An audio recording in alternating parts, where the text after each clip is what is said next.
welcome to my channel. Here's an update on House of Zwide. Zwide decided to go to collective Ayanda and hold everyone hostage. I'd say this is the quickest way to get his money because Umsiz Faith are not acting so like Ayanda and they're still not giving him his money. So it's better he goes to collective and demands his money from there. So he holds everyone hostage. Ona, Nkosi, Upel, Laz, they're in there. And then Laz tries to attack Usizwe, but then Usizwe wamshaya ngesibhamu ekhanda and she fell down and she's lying on the floor building. Everyone's worried saying uzolimaza, she's going to die. Uyopha, let's take her to the doctor. She needs to see a doctor. I don't care, I want my money. And then she starts telling them everything that's happening. The money that was invested in collective, actually there is actually a heist money. Umsizi is a thug, and obviously Ona and Nkosi didn't know all that. Also tells them Faith is in on this. Faith knows everything. They're all shocked. And then Nkosi is like, let me try and get you money. I'm overdraft. And then he asks to get a laptop and tries to get so that he can transfer Sizwe imad. But Sizwe refuses, saying he's not a fool. He's not a fool, he wants hard cash. And then says Nkosi must go to the bank. I pull my Nkosi to go to the bank. Outside, everyone is frustrated. Unewe, boyfriend is like, I'm worried about my girlfriend, is in there. Faith that you need to calm down. Because was just destructive. And then Nkosi goes to the bank, comes back, he goes back inside, and then he only has 250,000. Umangena atu Usizwe, you know what, there's no way that you only have 250,000, you're all liars. At the bank won't give me 4 million. I could only get 250,000, but I'm gonna give you the rest. I promise you. At you guys in Lalangami, actually I need to act fast to show Guti. I mean business. So he thinks that now I must send someone to their ancestors. I must just shoot and kill someone to show them that I'm serious. He points the gun to Upeli, girlfriend, sees, and then points the gun to Ayanda, Siz's daughter. And then they hear a loud bang outside, a gunshot, and now they all scared, thinking, who did he shoot? So Usizwe, as he was pointing a gun on Ayanda, wanting to shoot her to get a reaction from Sizi, Ula's on the floor and hit Usizwe on the head with something. Awele passed Usizwe, and then they all ran out and ran away. Bafike ngaphandle angena ke umsizi phakathi, and then avuka isizwe phansi, and then they pointed guns at each other, saying we need to hash this out. This has gone on for too long. Athi umsizi, I'm giving you a chance to run away. Hamba, this is your opportunity to hamba. Athi Sizwe, I'm not going anywhere. Siyaqeda lento. And then they pointed guns at each other. But it's fine, dubula, shoot. And then they decided, you know what? Let's do it the old way. They start fighting. So they put guns on the floor and then they start fighting each other, man to man. They fought and then they started strangling each other until Sizwe strangled Sizwe to death. Unfortunately, Sizwe's daughter was watching the whole thing and she was shocked. As soon as Sizwe lied on the floor, dead, wangena and hugged his father. So traumatized. Wangena Nkosi, I was like, is he dead? What happened? And then wavela wathathu Ayanda went outside with her. And then aphuma ke umsizi and explained to Faith that actually lapha it was either me or him. I had no choice. And then Nkosi athi, let's call the police. Atu Faith, we're not calling the police. His family, you know what's going to happen to him. He's going to go back to prison. So family sticks together. We're going to handle this as a family. Apumena aphandle Nkosi and tells the staff to leave and not go inside the air collective. And then Nkosi takes Ayanda home to her mother, Harriet. And then Faith and Sizi, they clean up. They get rid of the body of Sizwe. Afika ekhaya, Ayanda, her mom was so happy to see her. Kid is still traumatized. Ona is traumatized. They're just shocked at home. And then Sizi goes to burn umzimba kaSizwe. Faith is like, and then Sizi wanted to wait for the body to see what we are. But Faith was like, we don't have all day. We still have other problems to deal with. Asambe. So I like to get Sizi, and then they leave the body burning. Kanti some guy is going to appear and find the body burning. And then he's just standing there watching the body burning. Sizi is devastated after he went to see Ayanda and Ayanda did not want to see him. And then Upel is not answering his calls. He says he has lost everybody, but Faith reassures him that they'll fight this together, kuzolunga. And then Ona wants to go to work, but Isaac is not impressed. He says he's not comfortable with that. Ona has to mingle with Faith Nomsizi after everything that's happened. But Muli feels like, trust her. She's a CEO. She'll be able to handle them. And then Unkosi tells Faith that she's not welcome to come to the office until he has spoken to Ona and they decided on a way forward after everything that has happened. And then Uneo begs Una to tell her what happened really yesterday. And Ona makes him promise that he won't share this with everyone. And then he does, and Ona tells her everything. And then Ola's no Pel, they just rehashing everything that happened yesterday, saying that we're lucky to be alive. Ati Ulas, have you spoken to Msizi? Ati Pel, I don't even want to pick up his call. I've even turned off my phone because I feel like I've been dating a stranger.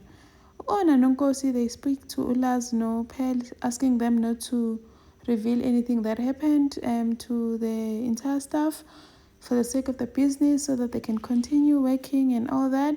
And then they address the staff, telling them that they have to continue business as usual. They understand that everyone is traumatized and that they offer to pay for their counseling and all that.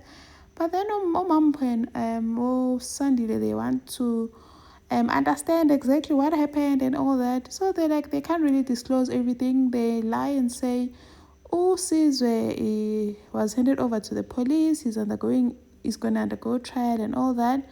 And then they ask everyone to focus on work and do what they are good at. And then Owner, they just thinking, I can't believe that we've just went through this. And actually, what do we do with Faith and Sizwe now after everything they've done to us? As I don't even understand. I can't even get over the fact that I had a gun pointed on me. And then they decide they need to get rid of Faith and Msizi so that they can run a legitimate business without them. And then the staff is busy begging Unewo to tell them what happened because obviously Ona told him. But Ulas comes to his rescue saying, let's focus on work and stop gossiping. I was attacked yesterday, but here I am at work and ready to work. And then Ukelezo continues with her rebellious ways. Ukatla coaches her on the act, smoking.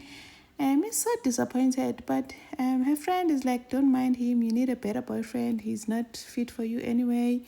And then Mampo is asked to assist Ngendabaga Sandile with the tribe t-shirt stolen thingy. Ana fills up Unewa about everything that transpired when Sizwe held them hostage. And that Sizwe is now a dead man. Unewa feels like it's a movie. And then Ona comes across Ukatleho and asks him, what's going on, Ukele? Atu Ukatleho, I don't understand. Ukele has a bad crowd. I've even broken up with her because I feel like she's now a different person. Now she smokes. She hangs out with people who smoke and drink. Ona is now worried. Don't know what advises her to tell her dad because what if it gets worse and her dad is going to blame her for not telling them sooner. So Ona tells them and then they have a family meeting. Ukele walks in on a family meeting, waiting for her. Bari sit down. They call her to order. Bari, we know you're smoking. Why are you doing this? Papa Yari, why are you disrespecting me like this? I say I'm a failure as your father. Umuli farwa itzena, ari wena, ngunya kubulela ka cigarette, ngwanyan. Papa Yari, nope. Mulefe, please let me handle it. Ara kisses bali. Okay, from now on, now I'm going to set your back for when you go to school and when you come back and you're going to be home by 4 p.m. Kele feels like now this is prison. She takes her Zwide, going to outside, saying she's not going to share a bedroom with someone who betrayed her, referring to Ona. She promised me that she won't tell dad. I promised her that I'm going to stop smoking, but she betrayed me. And then Maluma managed to calm her down. And then Ona and Nonkosi have a meeting, no Sizwe, no Faith, no Msizi, no Faith. They talk about everything that happened and they feel they betrayed them. They were not honest about where Sizwe was getting the money. And this has led them to more serious problems because now Sizwe has died, a collective And when I wanted to run a legitimate business, and Faith knew about this and didn't say anything. So here's what's going to happen. Unkos is going to ask the lawyers to draft contracts for them. They're going to resign and live peacefully as they say they regret. But says is like, actually, I wanted to have a legitimate business so that my daughter can have something that she's proud of, as Utwabak is not just a criminal. But what's no, we want you gone and we want you guys to live peacefully. We're going to make a payment plan to refund you your dirty money. Oh, sakho no Sandile, they ask Umampo to make an order for those tribe fake t-shirts. These guys fall bait and they feel with it.